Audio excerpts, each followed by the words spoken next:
Hello and welcome back, hackers. So you have already read two examples in the argumentative genre, but we're going to read one more, and then we're going to compare two of them this week, and then by the end of the week, you'll hopefully not only thought about the hacking tools for this genre and decrypted the genre, another word for figuring out the hacking tools, but also you'll have a working thesis. The next text we're going to read is Edward Castranova's Synthetic Worlds. We're just going to read a very short excerpt from it, but it is all about video game culture, and in particular what Castranova calls synthetic worlds, which he sees as different than just regular old video games. Now, on the left is Tom Bolstroff. He is the guy who wrote about Second Life. On the right is Edward Castranova, and he is the guy that is writing about synthetic worlds, or these kind of what have also been called MMORPGs, I always mix this up, massive multiplayer online role-playing games, where people get together and there's a lot of social interaction, and it's more than just running around and blowing stuff up, right?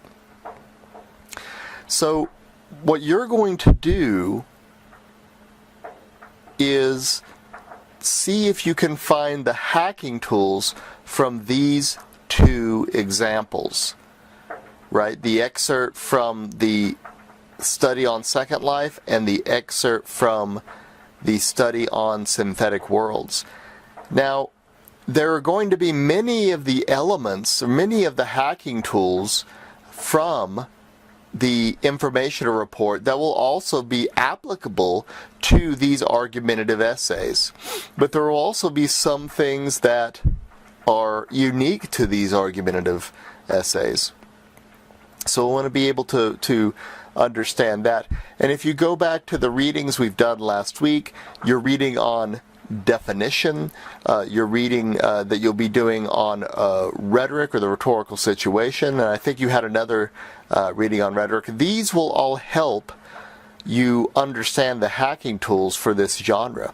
Rhetoric is just the art of persuasion, and what these guys are doing is they're trying to make a point about these digital communities they're writing about, Second Life or these MMORPGs, and they're trying to back up that point with clear argumentation, but also evidence. Now, why are we leaving out Dana Boyd? This is Dana Boyd, by the way. Why are we leaving her out of the mix when we're thinking about hacking tools for this genre? Well, her study wasn't about a specific online community or digital community. It was about a specific digital network. And as we know, those things are different. So a lot of you did research on Facebook groups. So the Facebook group itself is a digital community. Facebook as a whole, though, isn't a digital community, but it's the network that the digital community operates on, if that makes sense. Now, many of the same type of, when we're thinking about argument, however, we can look at Dana Boyd's essay, because even though she's not focused on a specific digital community, she is still using very clear persuasion and argumentation. And like Bolstroff and Castranova, she is using rhetoric. So we're going to try to find the hacking tools, and to make it more concise, we're just going to focus on Bolstroff and Castranova, and hopefully you guys will be able to pull out some very fundamental hacking tools for this genre. But of course, this is going to be the toughest genre that we have to decode, because it's not as cut and dry as our literacy narrative and not quite as cut and dry as our reports. There's a lot of argumentation that is going on in these, and so that is going to be a little bit tough to decrypt, but I have full faith that you guys will be able to do it. So if we go back to our chart, our first essay was about, its purpose was to show. Our second essay, the purpose of that was to inform.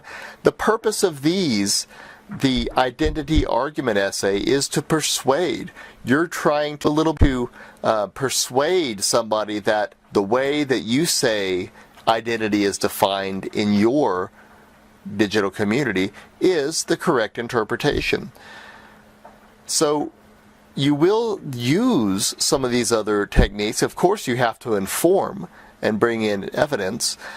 You might also even do a little bit of showing. Maybe you'll start off your argument with a short narrative that kind of shows us the world, the community that we're writing about, and then you could move on to persuading us and informing us to back up those argumentative points.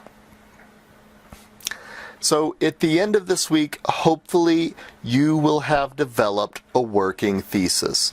And whereas the book steps you through the process of drafting a paper, I want to reiterate how a working thesis works and how it can be very important to get your project started. So a working thesis is, just like it says, it's not going to be the final product. All you want is something that works to get yourself started. So something like, in my digital community, identity is constructed or performed, or whatever one of those words you want to use that we can pull from Boyd or Bolstroff or Castronova. Identity is performed or defined as blank. That's a working thesis. It's kind of a little boring, but it will help you focus your writing, and then you can make it more interesting and nuanced as you move along, because working theses, you're supposed to develop, right? This is just a starting thesis. You can be a little bit wishy-washy on it too, like in this essay I might want to argue this, right? That's okay for a working thesis.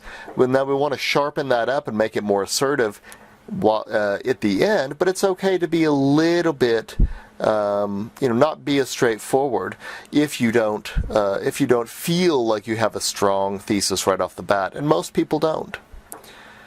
So it's just a way to get you started, and the idea is that you're going to be changing it constantly until you have a very strong thesis at the end. But at the end of this week, all I'm looking for is a beginning, the beginnings of a thesis, just a working thesis to throw out there, and then we can work on developing it. Okay, hackers, well, I hope that this week goes well for you. I know we're at a stressful point in the semester, but I have full faith that you will be able to find the hacking tools in this genre with the two examples that we have, Bolstroff and Castronova. And if, as always, if you have any problems or concerns, feel free to email me, call me. You can send me an email if you want to set up a chat session, and we can do that anytime that I am not busy. So we can find a time and set up a chat session, and especially if you're struggling with some of this material, I'd be happy to help you get a better understanding so that you can move along. We are in a pretty tough part of the semester, and so you shouldn't worry too much if it feels tough. But I do want to help you if you're just overwhelmed by it and you don't think that you can make sense of it. Okay, hackers, well, I hope to see you all online.